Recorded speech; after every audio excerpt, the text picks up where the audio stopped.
Buenos días. Qué bueno verlos. Hace tiempo que no hago esto, ya ha pasado varias semanas. Pero es bueno verlos, es bueno compartir con ustedes, poder tener un tiempo de comunión con Dios. Como ustedes saben, estamos en una serie sobre fe y trabajo, una serie que ya tiene 2 semanas y va a durar 6, me parece. Y bueno, como Julio ya ha adelantado en las primeras 2 semanas, la intención de esta serie es responder a 3 preguntas, ¿verdad? La primera pregunta es, ¿por qué es que queremos trabajar? Que es más o menos lo que Julio ha cubierto en estas primeras 2 semanas. La segunda es, ¿por qué es que nos cuesta tanto? ¿Por qué es tan difícil trabajar? Que es lo que vamos a adentrarnos a ver hoy. Y la última pregunta que veremos en las próximas semanas es, ¿cómo recuperamos la satisfacción en el trabajo? ¿No? Durante estas primeras 2 semanas, Julio, como dijimos, se ha abordado la primera pregunta, ¿no? Y lo que aprendimos de él, por ejemplo, en la primera prédica, en la introducción, es que, para empezar, Dios es un Dios que trabaja. Y siendo que nosotros hemos sido hechos a imagen y semejanza de Dios, Dios nos ha hecho para trabajar. El trabajo no es algo algo malo, una carga, una especie de maldición que tenemos que asumir porque, bueno, pues, porque es parte, pues, de la caída y del pecado. No, el diseño original de Dios contemplaba que nosotros trabajásemos, ¿verdad? Y que el trabajo, cuando se realiza bien, cuando se realiza en comunión con Dios, produce satisfacción. Esa es la idea del trabajo, ¿no? Y la semana pasada Julio nos habló también sobre cómo el trabajo es un mandato cultural. Los cristianos estamos mandados por Dios a trabajar y a transformar a través del trabajo. Y también es un llamado de Dios a su servicio. Lo que hacemos en el trabajo es servir a Dios. Y bueno, hasta ahí se acabaron las buenas noticias, porque a mí me ha tocado, como podrán ver, visto del versículo, la parte menos optimista del tema. No voy a decir nada porque Julio me pidió que no diga nada. Así que a partir de hoy dejaremos de hablar sobre cómo Dios concibió el trabajo, sobre el plan original de Dios, el diseño original de Dios, y vamos a hablar sobre lo que el trabajo realmente es en este tiempo, en nuestro tiempo. Y vamos a adentrarnos principalmente en estudiar y entender qué es el trabajo en este mundo corrompido por la caída del hombre. Y por eso hemos dividido esta pregunta en 2 prédicas, ¿no? La primera, el día de hoy, los problemas del trabajo, parte 1, y en una gran demostración de la imaginación del equipo pastoral, la próxima semana se llama igualito, solo que parte 2. Ahora, cuando han visto el título de la prédica, han visto los problemas del trabajo. Imagino que más de uno de ustedes ha dicho, y eso hago de lunes a viernes, Ronald, ¿no? De lunes a viernes pienso en los problemas de mi trabajo, ahorita quieres hablar de eso en serio. Pero no vamos a hablar de los problemas específicos de uno u otro trabajo, de tus labores, las mías, o de la cotidianidad del trabajo. De lo que vamos a hablar más bien es de los grandes problemas. Los grandes problemas que aquejan al trabajo. Cómo el pecado, el ingreso del pecado en la creación impacta en el trabajo. Cómo es que transformó y de alguna manera deformó cuál era el propósito de Dios para el trabajo. Y hay 4 grandes problemas que el ingreso del pecado a la creación, que el ingreso del pecado al mundo le genera al trabajo. 2 de ellos los vamos a revisar hoy, 2 de ellos los vamos a revisar la próxima semana. Pero antes, es importante hacer un breve repaso teológico de por qué se da esta situación. ¿Ok? Como todos ustedes saben, cuando Dios creó el universo, con la creación, Dios afirmó que Dios había creado un mundo bueno, ¿verdad? Así lo indica Génesis. Génesis dice que la creación rebosaba de verdad, de bondad, de belleza, sin el más mínimo indicio de pecado, de enfermedad o de muerte espiritual. Todos al principio disfrutábamos, Adán y Eva, en el rato de la creación disfrutan de la plena presencia de Dios, de la relación el uno con el otro, en perfecta comunión. ¿Y cómo encaja aquí el trabajo? Pues, como ya explicamos en la semana anterior, el trabajo era parte de esa comunión con Dios. Génesis 1 dice, sean fructíferos y multiplíquense, llenen la tierra y sométanla, dominen a los peces del mar y a las aves del cielo y a todos los reptiles que se arrastran por el suelo. El trabajo no es producto de la caída en el pecado. No es que trabajamos porque, ingresó el pecado a la creación, fuimos expulsados del jardín del Edén, donde no hacíamos nada más que tocar arpas y estar en comunión con Dios y disfrutar de su presencia, y ahora tenemos que trabajar. No es así. Había trabajo en el propósito original de la creación. ¿Qué fue lo que ocurrió? Hay muchas maneras de interpretar Génesis y ese no es el tema de hoy, pero lo que queda claro de lo que Génesis nos enseña sobre la caída es que el ser humano tomó una decisión. Tomó la decisión de ser Dios para sí mismo. Si ustedes revisan bien lo que el texto dice es que la mujer fue tentada por la serpiente, ¿verdad? Fue tentada por Satanás y fue tentada ¿a qué? A que coma del árbol del conocimiento del bien y del mal, ¿verdad? ¿Cuál es el significado de eso? La tentación ahí es, sé autónomo, deja de depender de Dios. Sé tú un Dios para ti mismo, decide tú qué es lo bueno y qué es lo malo. La mujer cae en el pecado, luego el hombre cae en el pecado y eso rompe y quiebra nuestra comunión con Dios. Y ahora, estamos acostumbrados, creo, los que hemos crecido en la iglesia por lo menos, a ver eso como, ok, eso hace que nuestra relación con Dios se quiebre, ya no tenemos una conexión con Dios, ya no tenemos una relación con Dios, estamos separados de la eternidad y por eso hay necesidad de un plan de salvación, de un plan de redención, ¿no? Y estamos acostumbrados a ver eso en la esfera espiritual únicamente. Pero no tendemos a relacionarlo con todo lo demás. Y la realidad es que el pecado del hombre afecta a todo. El pecado trastorna toda la creación. Al Walters, que es un filósofo, lo explica así. Dice, la Biblia claramente enseña que la caída de Adán y de Eva en el pecado no fue solo un acto aislado de desobediencia, sino que es un evento de significado catastrófico para la creación como un todo. Los efectos del pecado se hacen sentir en toda la creación. Nada que haya sido creado esté exento en principio de los efectos corrosivos de la caída.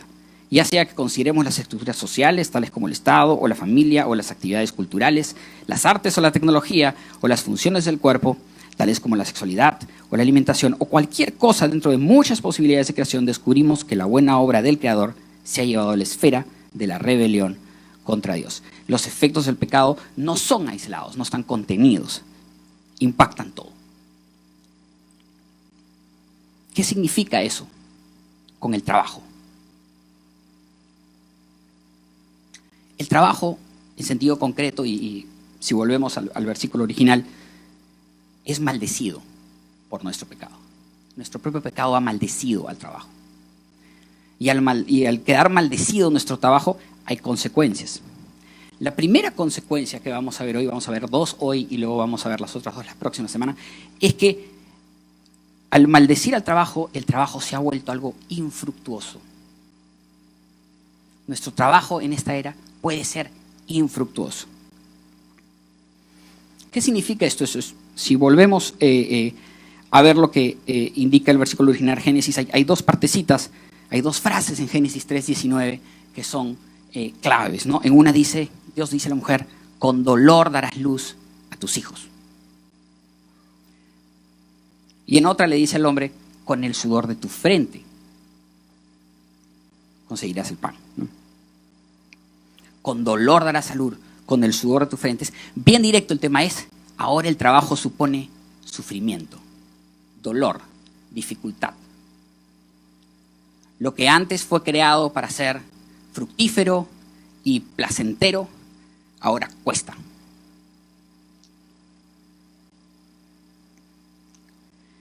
Hay creo que un simbolismo muy poderoso en atar, en tratar de, en lo que la Biblia hace de explicar esto a través de el parto y el trabajo de campo.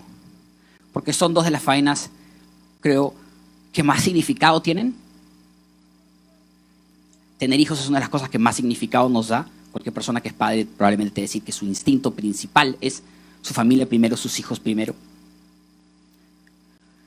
Y el trabajo, en particular el trabajo del campo, es el sustento propio, es la alimentación. Vivimos, necesitamos comer para vivir. Y el trabajo del campo ha sido por excelencia a lo largo de toda la historia de la humanidad la actividad más esencial. Durante siglos, toda la humanidad estaba dedicada a producir suficiente comida para que todos pudiéramos vivir. Ese es un mundo muy diferente en el que nosotros vivimos, pero esto que nosotros vivimos, donde la gran mayoría no se dedica al campo, es algo muy reciente, por si acaso. Durante la gran parte de la historia de la humanidad, sobrevivir para trabajar y trabajar para sobrevivir. Eso es todo el propósito, ¿no? Entonces creo que hay una conexión interesante ahí, ¿no? Es más, Un teólogo, W. Forrester, escribe que tanto en un lenguaje como en otro se usa la palabra para el trabajo duro y para tener hijos. Labor y labor de parto.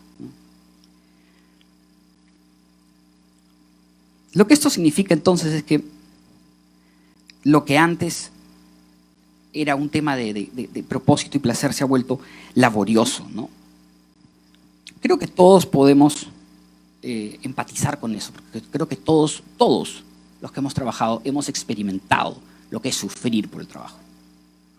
A mí me ha tocado experimentar lo que es sufrir por el trabajo. Estoy seguro que todos ustedes han experimentado en algún momento la ansiedad, el estrés, la presión, la frustración del trabajo. Por eso hemos pasado todos. Pero hay casos más extremos de otros. Algunos de ustedes pueden haber incluso sufrido discriminación en el trabajo, explotación en el trabajo. El trabajo en la humanidad puede ser sumamente cruel. Para empezar, Dios no creó un mundo donde había esclavitud. Y sin embargo, gran parte de la mano de obra durante buena parte de la historia de la humanidad fue forzada. Si en algún momento tienen la oportunidad de estudiar un poco cómo era la vida de un esclavo africano importado a las Américas para trabajar, les recomiendo que lo vean porque va a poner en perspectiva las aflicciones que tú tienes en tu trabajo realmente. Todo esto fruto del pecado. Y mucho de esto continúa hoy. Hay un segundo punto sobre este tema de cuán infructuoso es el trabajo en lo que quisiera reflexionar, ¿verdad? Génesis 3, 17, 18 tiene dos frases que tienen bastante poder. Nos habla, maldita será la tierra por tu causa. ¿Qué significa eso? Su explicación más directa es, el campo, ¿no? Es más difícil conseguir que la cosecha produzca. Sí, pero tiene un significado que va mucho más allá de ese. Maldita será la tierra por tu causa. Te está hablando de qué tan fructífero puede llegar a ser tu trabajo, qué tan fértil puede llegar a ser el trabajo que realizas. Todos hemos experimentado en la vida lo que es que algo en lo que le hemos puesto mucho esfuerzo, mucha dedicación, no salga como queremos. Lo que es lidiar con los sueños frustrados. Hace unos años yo tuve la oportunidad de salir a vivir en extranjero y viví por unos años en Panamá. Y en Panamá me tocó trabajar con una colega, yo soy abogado de profesión. Y bueno, ella era abogada también, tenía un buen trabajo. Y yo tenía pues la impresión, como solemos tener aquí, de que bueno, había decidido estudiar Derecho de joven, le había tocado ser abogada y quizás se había demorado un poquito en la carrera, porque para el puesto que tenía ella era un poquito mayor. Hasta que un día, conversando con ella, le pregunté, ¿no? ¿Y cómo acabaste siendo abogada? Y ella me mostró una sonrisa triste, ¿no? Y me dijo, este no era mi plan. Y me mostró fotos y me dijo, yo fui campeona centroamericana de tenis. Y toda mi juventud, mi familia, también mis padres hicieron grandes sacrificios para que yo me vuelva tenista profesional. Y me iba bien, ganaba torneos, era capaz, ¿no? Pero tuve una lesión. Y lamentablemente Ronald me dijo, en Panamá no hay pues los recursos que hay en Estados Unidos, en otros países, ¿no? Y simplemente una lesión difícil, si no tienes los sponsors para pagar cirugías complejas que los seguros no cubren, te pone fin a la carrera. Y ahí acabó mi sueño de ser tenista. No por un error, no porque mi amiga se iba de juerga con las amigas y se mostró responsable y desperdició la oportunidad, no porque no era buena, aparentemente era muy buena, porque ocurrió algo fuera de control en su vida que hizo que su trabajo se vuelva infructuoso.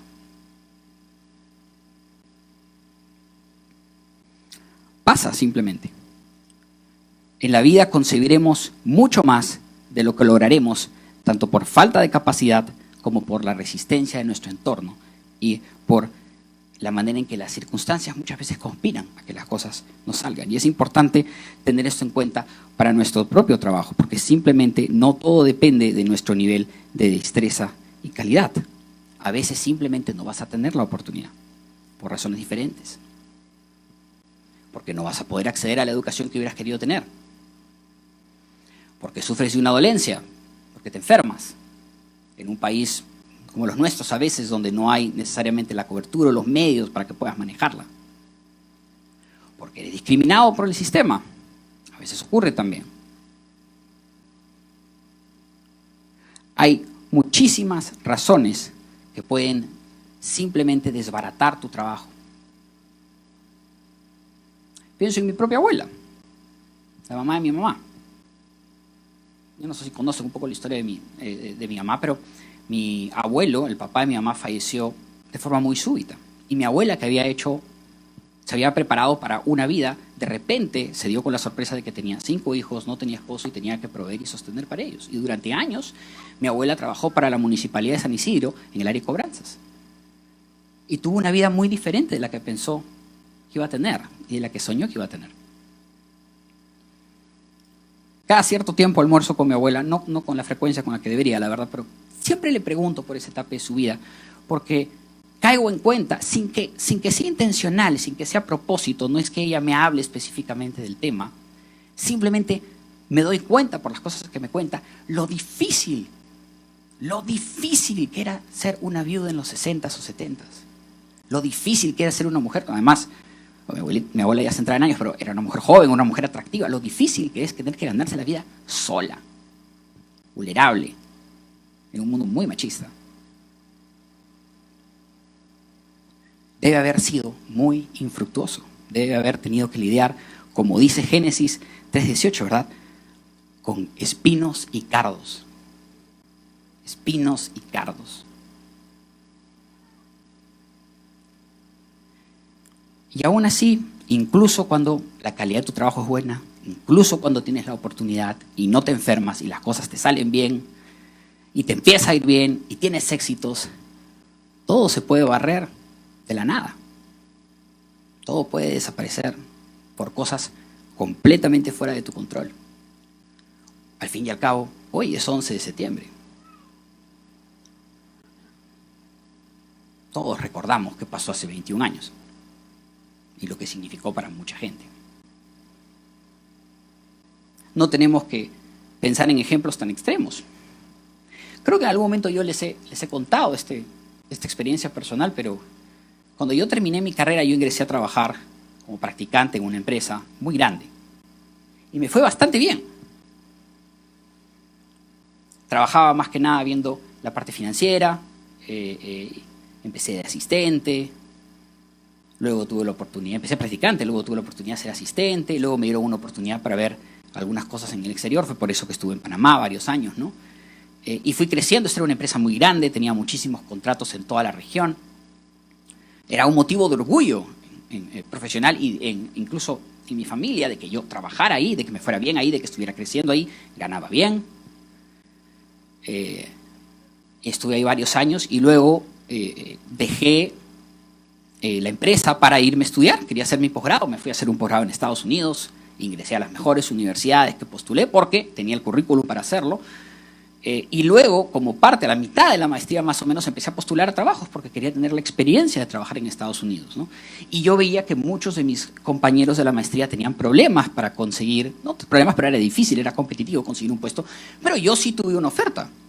Y en realidad tuve más de una oferta. Tuve una oferta que se concretó, otra que al final no llegó, pero donde el abogado me dijo, tú tienes el perfil excelente, la experiencia, el currículum, y te va a ir muy bien en la carrera, y me encantaría ofrecerte, pero no puedo competir con la otra oferta que tienes. Estaba en esa posición yo. Sin que yo sea, la verdad, porque si ustedes se topan conmigo, quizás después del culto, en algún momento se van a dar cuenta que yo soy una persona un poquito tímida, no tengo esa personalidad para ir y hacer networking, ¿no?, como se dice. Pero a pesar de eso tuve ofertas. Y me sentía yo en la cima del mundo, les voy a ser sincero. Muy orgulloso de mis logros, la enorme cantidad de transacciones que había cerrado en Panamá, la oportunidad que tuve de trabajar incluso en Sao Paulo, ¿no? Y luego, un día, abrí las noticias y descubrí que el fundador y CEO de mi empresa había sido arrestado por corrupción. Y luego mi empresa se convirtió en la protagonista de uno de los escándalos de corrupción más grandes de la historia de América Latina. Se derrumbó casi de la nada. Gracias a Dios yo ya había salido. Yo ya había renunciado hacía tiempo, estaba en otra cosa, ¿no? Y antes de que empiece el innuendo yo no tuve nada que ver con los escándalos de corrupción. Yo trabajaba a un nivel mucho más junior, era joven en esa época, ¿no? pero sí había acumulado una serie de experiencias que de la nada se pulverizaron. Su valor en el mercado pasó a ser cero. Tuve suerte, pues la verdad, Dios fue muy bueno conmigo y tuve la fortuna de conseguir, de poder volver al Perú, de conseguir un trabajo. Pero nunca me voy a olvidar, como parte de ese trabajo, una vez postulamos a un concurso privado para representar a un cliente grande, ¿no? Y nos pidieron a todos los abogados que íbamos a estar en el equipo que pusiéramos en nuestro currículum toda nuestra experiencia profesional, ¿no? Y yo listé pues todas las transacciones que había hecho, ¿no? El financiamiento del Metro de Panamá, entre 500 millones, el financiamiento de la cartera armada en Colón, el financiamiento, ¿no? Orgullosísimo yo de toda mi experiencia, de mis reuniones en Wall Street, ¿no? Y luego vino un socio y bajó a mi sitio y me dijo, Ronald, ¿tú crees que puedas borrar todo eso? Pues no queremos, la verdad, no queremos que ayude. Pon nomás lo que has hecho acá. Me dolió eso. Me pidieron que borre toda mi carrera. No fue mi culpa. Hasta el día de hoy hay amigos que me hacen bromas con el tema. Y lo entiendo y está bien. Pero me dolió y no fue mi culpa. Maldita será la tierra por causa del pecado.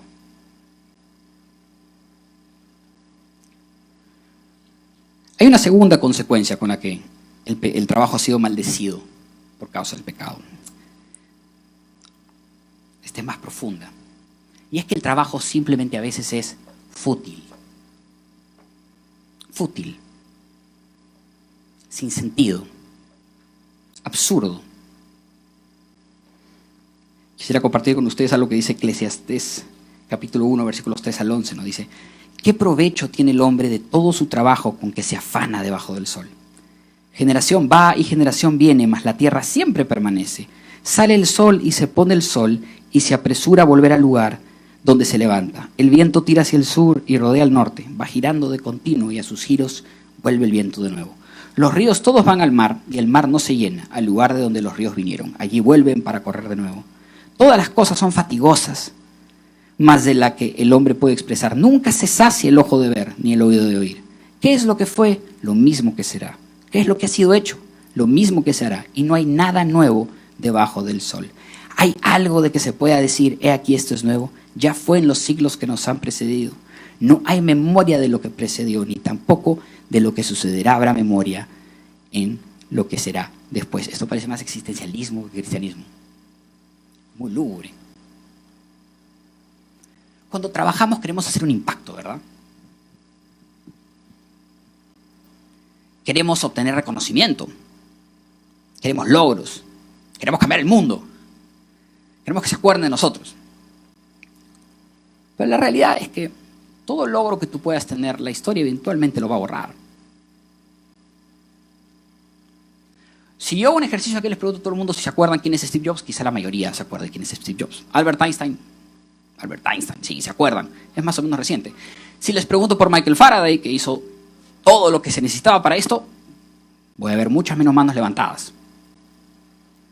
Si seguimos retrocediendo en el tiempo, van a haber menos manos levantadas. Y al final nos vamos a dar cuenta con que nadie tiene la menor idea quién inventó el fuego o quién inventó la escritura. No importa qué logres, el tiempo eventualmente lo va a borrar. Su significancia va a diluir. Y esto es, si logras algo. Porque creo que uno de los principales problemas del trabajo es que simplemente, no importa cuánto tratemos, el pecado abruma y embarga la creación a tal punto que no podemos hacer cambios sustanciales. La humanidad siempre decanta, siempre deriva a los mismos problemas. Nuestra cultura, esta es una realidad bíblica, por si acaso, ¿no? Por eso es que Romanos 8 dice que la creación gime con dolores de parto. Anhela volver a ese estado original, ¿no? E incluso nuestra cultura, incluso fuera del cristianismo, reconoce este problema, ¿no? Hay elementos culturales que hablan de esto. No sé si alguna vez han escuchado del mito del castigo de Sísifo, por ejemplo, ¿no? En la mitología griega. Sísifo era este rey que fue castigado por el dios Zeus y su castigo fue condenado a empujar una piedra enorme cuesta arriba por una montaña, ¿no? Y cuando llegaba a la cima, la piedra simplemente rodaba hacia abajo. Y tenía que hacer eso por toda la eternidad. una expresión cultural clara del problema que el ser humano tiene con la futilidad que a veces tiene el trabajo. Y que Eclesiastés la describe muy bien. Pero la describe muy bien porque la condiciona un escenario, te dice, ¿no? Tu trabajo es infructuoso, es en última instancia absurdo, si es que la vida bajo el sol, si es que todo lo que hay debajo del sol en este mundo, en esta realidad en la que vivimos, solamente en el mundo material es todo lo que hay.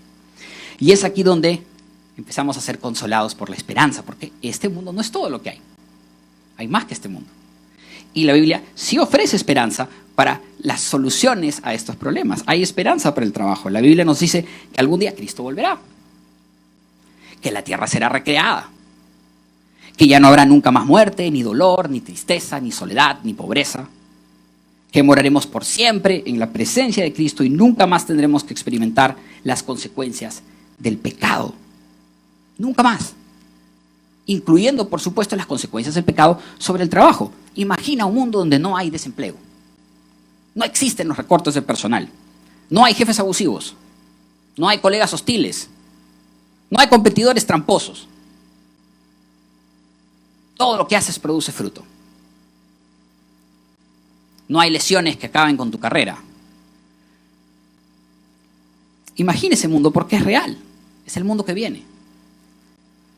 En Apocalipsis 21, versículos 1 al 5, hay una descripción de esta nueva creación. Yo siempre vuelvo a esta parte, a este versículo bíblico, ¿no? Dice, vi un cielo nuevo y una tierra nueva, porque el primer cielo y la primera tierra pasaron, y el mar ya no existía más. Y yo, Juan, vi la santa ciudad, la nueva Jerusalén, descender del cielo de Dios, dispuesta como una esposa ataviada para su marido.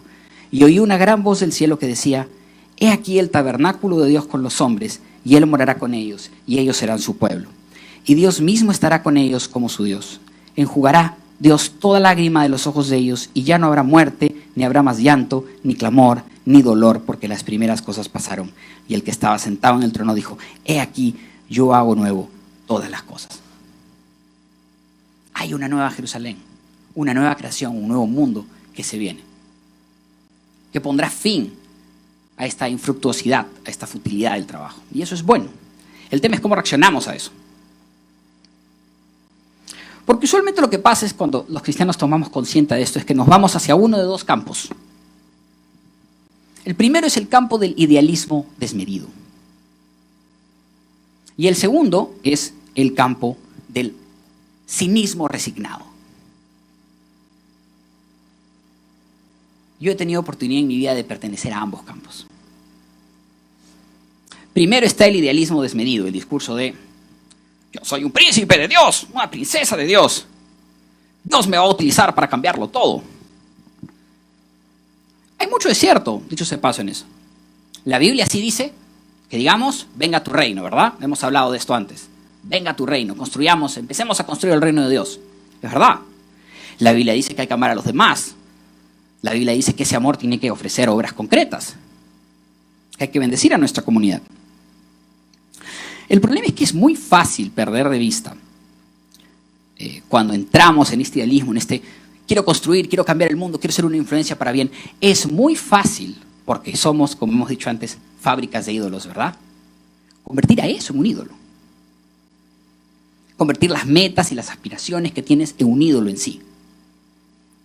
Y enamorarte ya no de Dios, sino de los resultados que puedes lograr. Y tu aspiración saludable de bendecir a los demás se convierte en ambición de conseguir resultados. Y eventualmente, inevitablemente, todo termina tratándose de ti, de lo importante que tú eres y de que tú eventualmente tengas tu propia página de Wikipedia diciendo lo maravilloso que eres. Es así. No te estoy diciendo esto por algo personal, me pasa a mí también, es la naturaleza humana. El idealismo desmedido, la pérdida de perspectiva de que este mundo es un mundo caído, es un mundo corrompido por el pecado. Hay cosas que no van a cambiar hasta que Cristo vuelva. Cuando pierdes eso de vista y de que, lo más importante aquí, tú no tienes la fuerza, tú no tienes nada especial para cambiar eso en forma permanente, si bien sí puedes hacer cambios y puedes tener un buen impacto en tu comunidad, encontrar ese balance es importante y es fácil perderlo de vista y que todo se trate de las cosas que tú quieres lograr. Ese es el idealismo desmedido. Ahora, también está el cinismo resignado.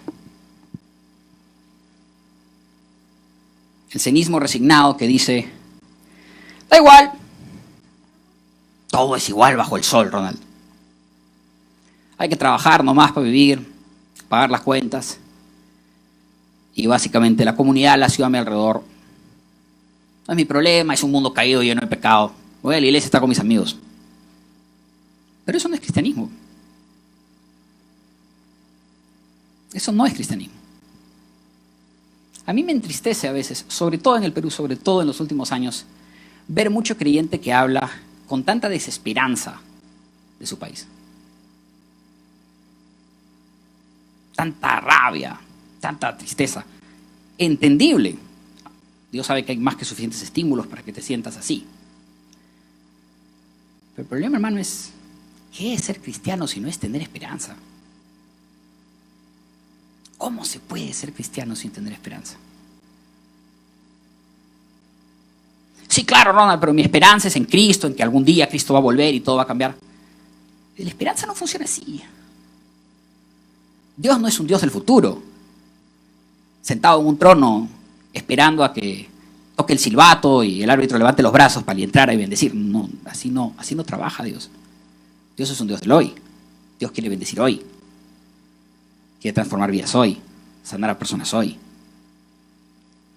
Es verdad, hay límites en lo que se puede caer en este mundo corrompido y hay una promesa de venidera a la que miramos con anhelo de un cambio total, pero eso no significa que nos vamos a sentar a esperar simplemente a que termine el partido.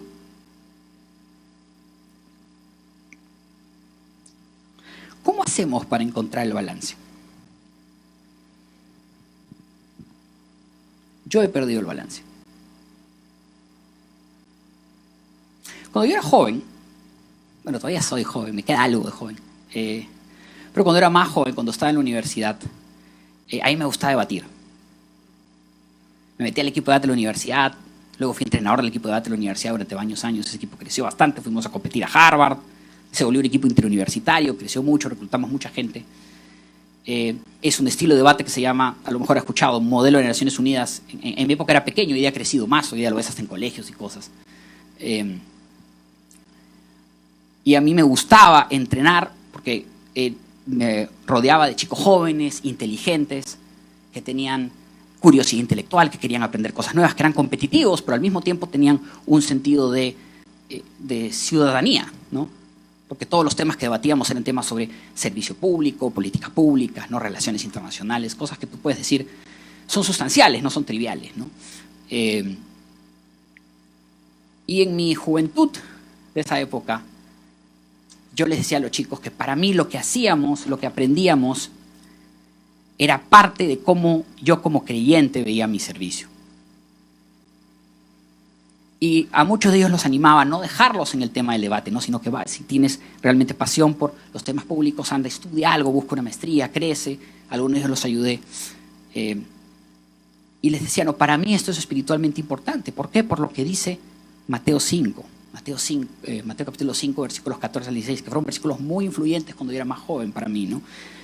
Vosotros sois la luz del mundo, una ciudad asentada sobre un monte no se puede esconder, no se enciende una luz y se pone debajo de un almud, sino sobre el candelero y alumbra a todos los que están en casa.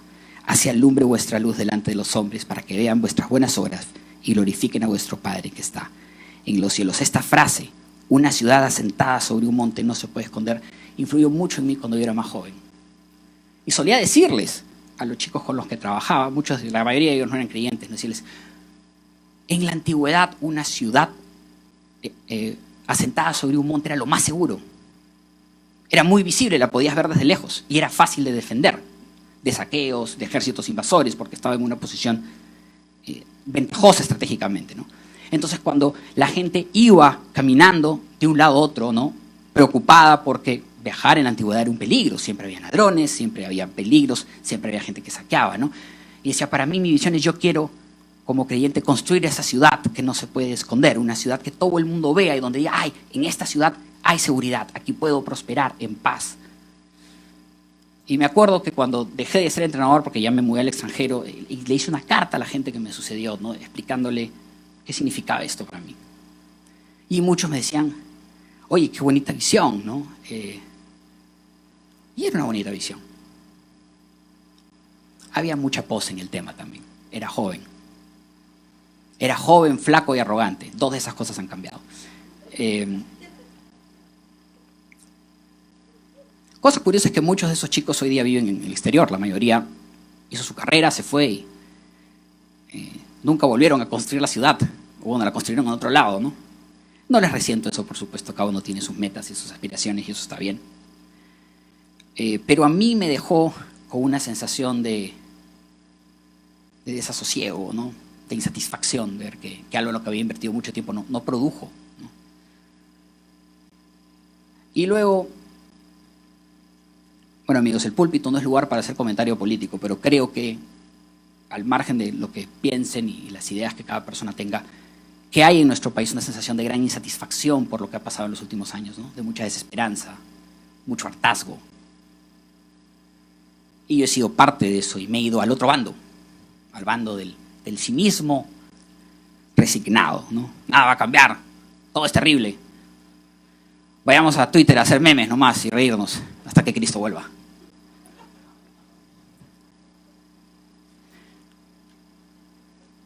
Pero eso está mal. Eso no es lo que Cristo quiere. Esa no es lo que un cristiano quiere hacer. Ha sido un poco oportuna esta prédica para redescubrir yo mi propia actitud hacia ciertas cosas. Así que lo que yo voy a hacer es, yo voy a tratar de volver a esa visión en mi trabajo de construir una ciudad sentada sobre un monte. Voy a volver a tener una intencionalidad mayor en apilar esos ladrillos en lo que hago en mi trabajo para construir una ciudad sobre un monte. Y será infructuoso y muchas veces será fútil y lo acepto como tal. Pero voy a seguir haciéndolo con anhelo, con melancolía, con impaciencia, ¿no? Pero siempre con abrumadora esperanza de que esa ciudad de la cima de un monte mire siempre a la Nueva Jerusalén.